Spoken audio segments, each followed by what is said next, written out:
Experiment 4, PID control of cart model position. PID controller for inverted pendulum model. For this task I use the previous experiment. That means the inverted pendulum model identification results. First of all, I have to define the given PID values for the inverted pendulum model.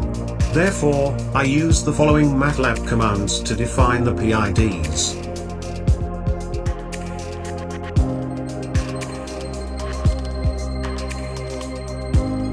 Root, locus and Bode plot for PID1. We have to use RL tool for obtain the root locus plot.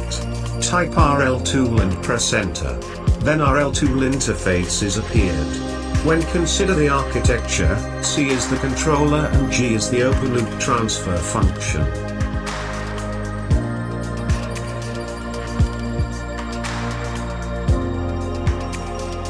I browse the continuous model into open loop transfer function. And PID1 transfer function into controller.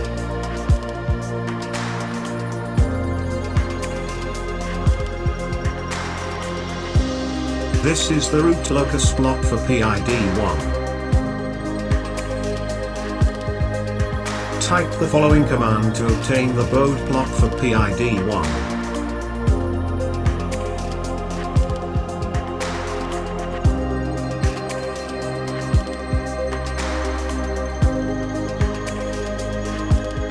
Same as the previous task, the root locus plot and Bode plot can be obtained for PID1 and PID2. Root locus and Bode plot for PID2.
Root locus and bound plot for PID3.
Finally, all of the Bode plots can be plotted on the same figure by using following MATLAB command.